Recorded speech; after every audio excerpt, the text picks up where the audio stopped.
Doctor DC Khandelwal sir को। Sir आएंगे और सिलेबस, एग्जाम एंड इवैल्यूएशन पे आपको जानकारी देंगे। Doctor DC Khandelwal sir, over to you sir. मैं डॉक्टर दिनेश चंद्र खंडेलवाल, प्राध्यापक समाजशास्त्र विभाग, आपसे पाठ्यक्रम, परीक्षा पद्धति और संस्था में आपकी उपस्थिति के संबंध में चर्चा करूंगा। इसके पहले मैं आप सबको एक उत्कृष्ट संस्था में प्रवेश लेने के लिए हार्दिक बधाई देता हूं। यह मध्य प्रदेश का एक बहुत उत्कृष्ट कन्या महाविद्यालय है। यह उत्कृष्ट क्यों है, इसके संबंध में कुछ चर्चा करना चाहूँगा। पहला कारण इसका यह है कि यह नेक के द्वारा 2 बार ए ग्रेड प्राप्त महाविद्यालय है। नेक जब संस्था का मूल्यांकन करता है और उसे ग्रेड देता है, तब वह यह देखता है कि छात्राओं के अध्ययन, पठन पाठन के लिए उस संस्था में शैक्षणिक और गैर शैक्षणिक गतिविधियों का स्तर क्या है। तो यह उच्च स्तर होने के कारण इस संस्था को 2 बार ए ग्रेड मिला।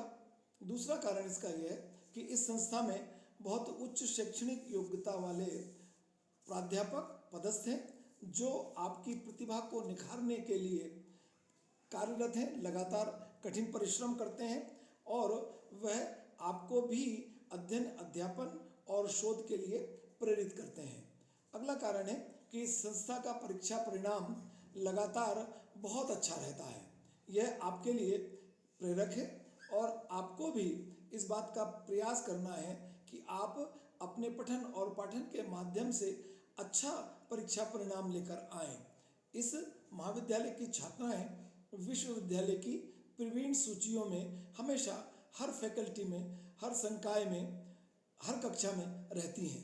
तो आप भी अगली प्रवीण सूची की छात्रा होंगी, ऐसा मेरा विश्वास है।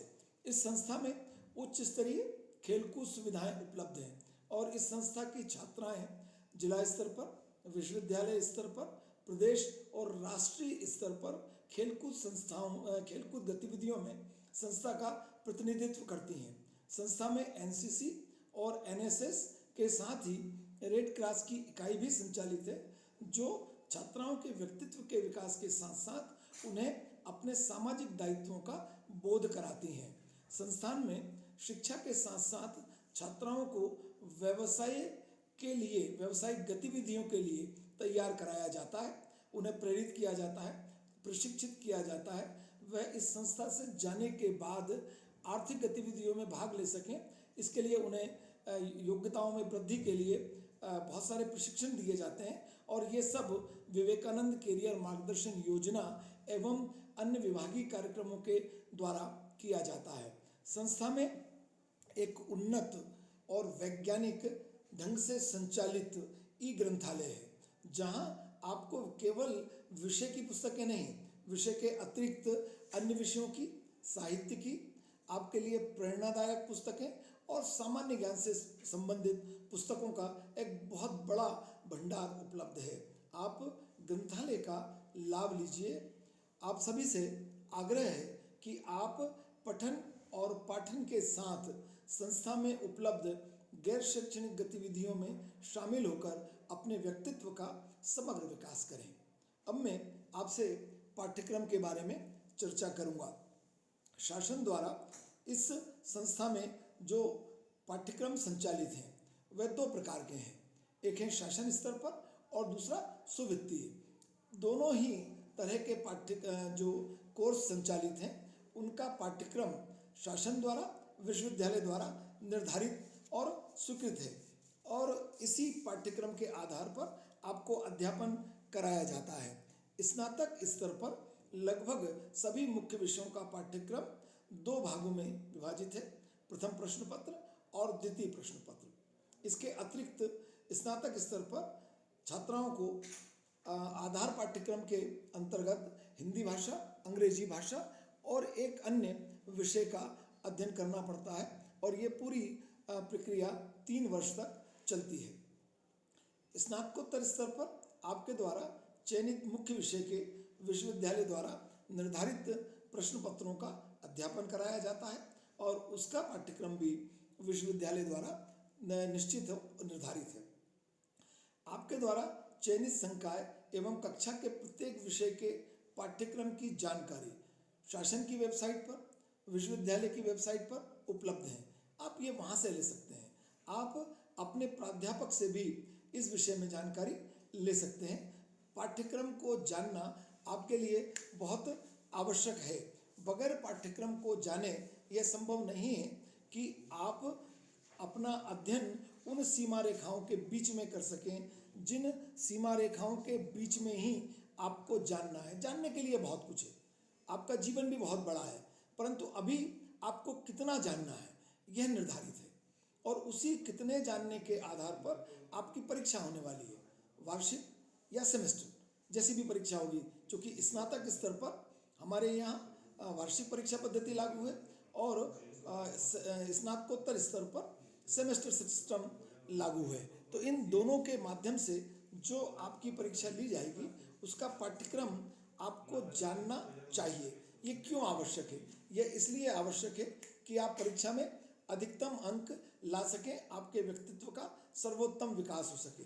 पाठ्यक्रम को जानना इसलिए इस प्रकार से आवश्यक है जैसे उस खेत की सीमाओं को जानना जिस पर आपको खेती करना है, उस जल स्थल की लंबाई और गहराई को जानना जिसमें आपको तैरना है। यदि आपको उस जल स्थल की जिसमें आपको तैरना है लंबाई और गहराई का ज्ञान नहीं होगा तो आप जानती हैं कि उसका परिणाम क्या हो सकता है। इसी प्रकार से यदि आपको अपने पाठ्यक्रम की जानकारी नहीं है तो इसका भी बहुत नकारात्मक असर हो सकता है और परीक्षा में जो प्रश्न पूछे जाएंगे हो सकता है आपने उनको छोड़ दिया हो और दूसरी बहुत बेहतर तैयारी कर ली हो। इसलिए अभी आप विश्वविद्यालय स्तर पर किए जाने वाले अध्ययन तक अपने पाठ्यक्रम, अपनी सीमा रेखाओं को जानें और उसी के अनुसार अपने को वार्षिक परीक्षाओं के लिए तैयार करें। पर इसका तात्पर्य यह नहीं है कि आप अपने अन्य रुचि के जो विषय हैं उनकी पुस्तकें ना पढ़ें, उनको छोड़ दें। मेरा केवल इतना कहना है कि प्राथमिकता अपने पाठ्यक्रम को दें और इसके साथ ही आपके जीवन का जो भी लक्ष्य है उस लक्ष्य से संबंधित जो भी सामग्री अन्य आपको पढ़ना पढ़ाना है वो भी आप देखते रहिए। इसके पश्चात मैं आपसे परीक्षा पद्धति के बारे में चर्चा करूंगा।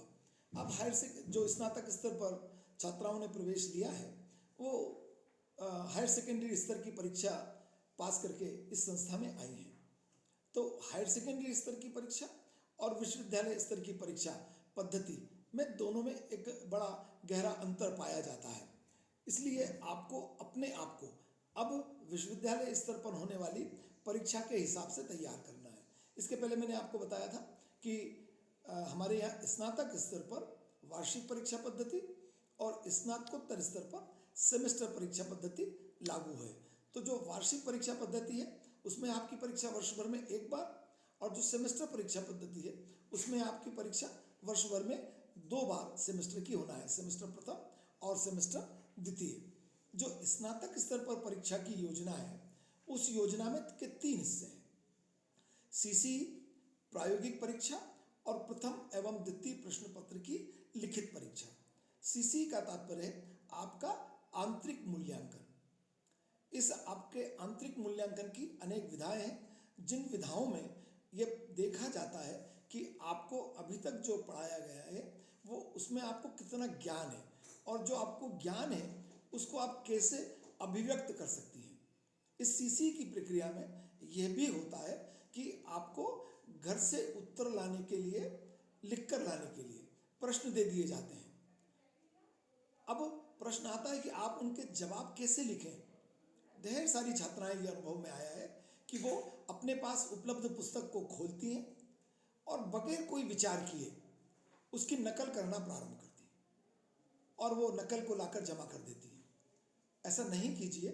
आप सीसी के मूल्यांकन को बहुत गंभीरता से लीजिए और उसमें उस पुस्तक को पढ़िए, उस पुस्तक से उत्तर लिखने में सहायता लीजिए, परंतु उत्तर आपकी अपनी भाषा, आपके अपने शब्दों में होना चाहिए। प्रायोगिक कार्य में शामिल होइए, प्रायोगिक परीक्षा में शामिल होइए और प्रथम और द्वितीय प्रश्न पत्र की जो आपकी लिखित परीक्षा है उस लिखित परीक्षा में जो प्रश्न पत्र आता है वो प्रश्न पत्र सामान्यतः 3 भागों में विभाजित होता है। उसका पहला भाग है अति लघु उत्तरीय या वस्तुनिष्ठ प्रश्न, और यह जो कुल अंक होते हैं उसका लगभग 20% अंकों का हिस्सा इस भाग के लिए होता है। दूसरा आता है लघु उत्तरीय प्रश्न, 30% अंक लगभग इसके लिए निर्धारित होते हैं, और दीर्घ उत्तरीय प्रश्न 50% अंक लगभग इसके लिए निर्धारित होते हैं। सभी संकायों में स्नातकोत्तर स्तर पर जो परीक्षा का प्रश्न पत्र है वो सामान्यतः 2 भागों में ही विभाजित होता है, लघु उत्तरीय प्रश्न और दीर्घ उत्तरीय प्रश्न। आप चाहे स्नातक स्तर की परीक्षा दे रही हो या स्नातकोत्तर स्तर की, अपने प्रश्न पत्र के सभी भागों में दिए गए निर्देशों को ध्यान से पढ़ें। इसका तात्पर्य, मैंने कहा सभी भागों में दिए गए, इसका तात्पर्य यह है कि अति लघु उत्तरीय, लघु उत्तरीय, दीर्घ उत्तरीय सभी भागों में अलग अलग स्पष्ट निर्देश दिए जाते हैं।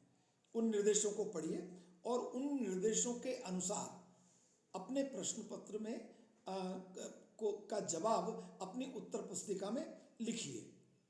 निर्देशों के साथ यह भी अंकित रहता है सामान्यतः कि आपको इस प्रश्न का जवाब कितने शब्दों में देना है। उस शब्द सीमा का भी ध्यान रखिए और उतने ही शब्दों में जवाब देने का प्रयास कीजिए। बहुत कम शब्दों में दिया गया जवाब भी नकारात्मक है और बहुत अधिक शब्दों में दिया गया जवाब भी नकारात्मक है। यह आपके अच्छे अंकों को लाने में बाधक है और ये इस बात को सिद्ध करता है कि आपने अपने पठन और पाठन को बहुत गंभीरता से नहीं लिया। आपको जो उत्तर पुस्तिका प्राप्त होती है उस उत्तर पुस्तिका में सभी श्रेणियों के उत्तर देने के लिए स्थान निर्धारित होता है। कृपया बहुत ध्यान दीजिए कि निर्धारित स्थान पर ही प्रश्नों का जवाब दीजिए और जितना स्थान जवाब देने के लिए निश्चित है उसी स्थान के मध्य में अपना जवाब दीजिए। मेरा परामर्श है कि प्रश्नों के उत्तर प्रश्न पत्र में उनके क्रम के अनुसार ही क्रमशः लिखिए। यह ठीक तरीका है उत्तर पुस्तिका में जवाब लिखने का। मैं आपसे आग्रह करता हूं कि उत्तर पुस्तिका में प्रश्नों के जवाब देते समय 2 बातों पर बहुत ध्यान दीजिए। पहली बात है, उत्तर पुस्तिका के मूल्यांकन कर्ता को प्रश्न के उत्तर के संबंध में कुछ भी ज्ञान नहीं है, यह मानिए। इस बात को कहने का मेरा तात्पर्य यह है कि आपका जवाब ज्ञान और भाषा के स्तर पर ऐसा होना चाहिए कि वह व्यक्ति भी जिसको उस के बारे में, उस प्रश्न के बारे में, उसके उत्तर के बारे में कोई जानकारी नहीं हो, वह आपके उत्तर को पढ़कर समझ जाए कि आप क्या कहना चाहती हैं। इतनी स्पष्ट भाषा में अपना जवाब लिखिए। दूसरा है, उत्तर पुस्तिका के मूल्यांकनकर्ता को सब कुछ पता है। दोनों बातें विपरीत हैं, मैं उसका स्पष्टीकरण कर रहा हूं। इसका आशय यह है कि मूल्यांकनकर्ता को जब आप प्रश्न का उत्तर दे रही हैं तब ये मानकर चलिए कि वह सब कुछ जानता है, इसलिए उसे अवांछित और अनावश्यक जानकारी देकर मूर्ख बनाने का प्रयास नहीं कीजिए। सही और वास्तविक जानकारी दीजिए, निर्धारित सीमा में दीजिए, उत्तर का अनावश्यक विस्तार मत कीजिए। यदि आपने इस उच्च शिक्षा संस्थान में प्रवेश लिया है तो उपस्थिति के नियमों का भी पालन कीजिए। कक्षा में नियमित रूप से उपस्थित होइए। अभी ऑनलाइन और ऑफलाइन दोनों प्रकार की कक्षाएं चल रही हैं। अगर आप ऑफलाइन कक्षा में सम्मिलित होने के लिए महाविद्यालय में आना चाहती हैं तो पूर्व में प्राचार्य महोदय ने इस बात को कहा है कि आप अपने पालक का सहमति पत्र लेकर आइए, और यदि आप ऑफलाइन नहीं आना चाहती हैं तो ऑनलाइन कक्षा में शामिल होइए, परंतु दोनों मोड में से किसी एक मोड में अनिवार्य रूप से कक्षा में भाग लीजिए। शासन के नियमानुसार आपकी कक्षाओं में 75% उपस्थिति अनिवार्य है। संस्था में उपलब्ध शैक्षणिक और गैर शैक्षणिक सुविधाओं का प्राध्यापकों के ज्ञान का लाभ लेने के लिए यह आवश्यक है कि आप संस्था में आएं, प्राध्यापकों के संपर्क में रहें। इसके लिए आवश्यक है कि आपकी नियमित उपस्थिति हो और इस सब से आपको अपने जीवन के निर्धारित लक्ष्य को प्राप्त करने में बहुत सहायता मिलेगी। आप जब इस संस्था में आएंगी और जब वापस अपने घर जाएंगी तो आप ये इस बात का विश्वास कीजिए कि आप प्रतिदिन कुछ ना कुछ नया सीख कर, नया जान कर जाएंगी। पर ये कब होगा? ये तभी होगा जब आप संस्था में आए, कक्षाओं में उपस्थित हो और कक्षाओं में उपस्थित होते समय आपके मन में नया सीखने और जानने की इच्छा हो। मैं एक बात कभी नहीं समझ पाया कि हमारी कक्षाओं में उपस्थिति कम क्यों है। छात्राएं कक्षा में यदि नहीं आना चाहती है तो वह संस्था में नियमित रूप से प्रवेश क्यों लेती है? यदि आप किसी अपने बहुत छोटे लाभ के कारण ऐसा कर रही हैं तो कृपया ऐसा मत कीजिए। आप में ये छोटा लाभ लेने की प्रवृत्ति और नियमों का उल्लंघन करके लाभ लेने की प्रवृत्ति, संस्था में आए बगैर वह लाभ लेने की प्रवृत्ति जो नियमित विद्यार्थियों को मिलते हैं, वह आपको कानूनों का पालन नहीं करने और उनको तोड़ने की शिक्षा देते हैं। इस सबसे बचिए। एक अच्छे राष्ट्र का नागरिक अपने राष्ट्र के सभी प्रकार के नियमों का पालन करता है और इससे उसका, उसके परिवार का, उसके समाज का और उसके राष्ट्र सबका भला होता है। आप अपने जीवन में किसी एक लक्ष्य का निर्धारण कीजिए और उस लक्ष्य को प्राप्त करने के लिए पूरी ईमानदारी से प्रयास कीजिए। आपके द्वारा ईमानदारी से किया गया प्रयास कभी भी निरर्थक नहीं होगा। सफलता आपके कदमों में होगी। आपकी सफलता के लिए कुछ एक दो सुझावों की और चर्चा करना चाहूँगा। अपने जीवन के संबंध में योजना बनाइए। योजना क्यों बनाइए? योजना आपको परीक्षा एवं जीवन की सभी क्षेत्रों में सफलता प्राप्त करने के लिए प्रेरित करती है। अपनी बनाई गई योजना का एक निश्चित अवधि में बार बार स्वयं मूल्यांकन कीजिए, अपनी प्रगति की समीक्षा कीजिए और यदि उस समीक्षा में आप पाते हैं कि कुछ कमी रह गई है, उस कमी को दूर करने का प्रयास कीजिए। मुख्य अध्ययन किसी अच्छी उत्तर पुस्तिका से कीजिए, किसी अच्छी पुस्तक से कीजिए, अच्छे प्रकाशक, अच्छे लेखक की पुस्तक से कीजिए। सहायक अध्ययन के लिए आप अन्य पुस्तकों का भी सहारा ले सकते हैं। कभी ऐसा हो कि यदि आपको लक्ष्य की प्राप्ति में कोई कठिनाई आए, कोई असुविधा हो, तो निश्चित तौर पर यह कठिनाई और यह असुविधा आज के सफल हुए सभी लोगों को आई है, ऐसा मानिए, ऐसा विश्वास कीजिए और अपना धैर्य बिल्कुल मत खोइए। अपने कार्यों का मूल्यांकन कीजिए। मैं क्यों असफल हुई, मुझ में क्या कमी रह गई, उसका मूल्यांकन कीजिए। गलतियों को समझिए, सुधारिए और पुनः उत्साह से लक्ष्य की प्राप्ति में लग जाइए। योजना के क्या लाभ हैं? समय की बचत होती है, समय का सदुपयोग होता है, निर्धारित समय में हम कार्य कर पाते हैं। हम योजना जब बना लेते हैं तो हमें यह इच्छा बलवती होती है कि हम अपनी योजना का पालन करें। स्वतः प्रेरणा मिलती है, स्वयं को प्रेरणा मिलती है, कर्मठता बढ़ती है। हमें इससे चुनौतियों की स्पष्ट जानकारी मिलती है। जब हम योजना बनाते हैं तो हमें पता चलता है कि हमारी क्या क्या कमियां हैं, हमारी क्या क्या बाधाएं हैं और हम उन्हें पूरी ईमानदारी से फिर दूर करने का प्रयास करते हैं। मैंने अभी कहा कि अगर आपको यो कभी असफलता आए, कभी लक्ष्य पूरी तरह प्राप्त ना आ पाए तो धैर्य मत खोइए। सोचिए कि ऐसा क्यों हुआ, मैं असफल क्यों हुआ, क्यों हुई। तो मैं उसके कुछ बिंदुओं की चर्चा करना चाहूँगा। उसमें है निष्क्रिय तैयारी, अनियमित अध्ययन। निष्क्रिय तैयारी का इससे मेरा तात्पर्य है आपने बगैर मन के समय गवाया, पढ़ा जरूर, 1 घंटा पढ़ा, पर आपका ध्यान उस समय कहीं और भी था। या अनियमित अध्ययन किया, जब आपकी मर्जी हुई पढ़ लिया, फिर छोड़ दिया, फिर पढ़ लिया, फिर छोड़ दिया। एक निश्चित समय सारणी बनाइए, उसका पालन कीजिए। यदि आप उत्तर पुस्तिका में लिख रहे हैं या कोई आपसे आमने सामने की स्थिति में भी प्रश्न पूछ रहा है, वार्तालाप कर रहा है, तो सबसे पहले प्रश्न को समझने का प्रयास कीजिए, फिर उत्तर दीजिए, चाहे आपको लिखना हो, चाहे आपको वार्तालाप में जवाब देना हो। यदि आप प्रश्नों को ठीक प्रकार से नहीं समझ पाते हैं, तब ये भी संभावना होगी कि आपकी जो अभिव्यक्ति है वो त्रुटिपूर्ण होगी, आपकी व्याख्या त्रुटिपूर्ण होगी, इसलिए इससे बचिए। ध्यान रखिए, साहसपूर्वक ईमानदारी से किए गए प्रयास सदैव सफल होते हैं एवं अपेक्षित लक्ष्य की अवश्य प्राप्ति होती है।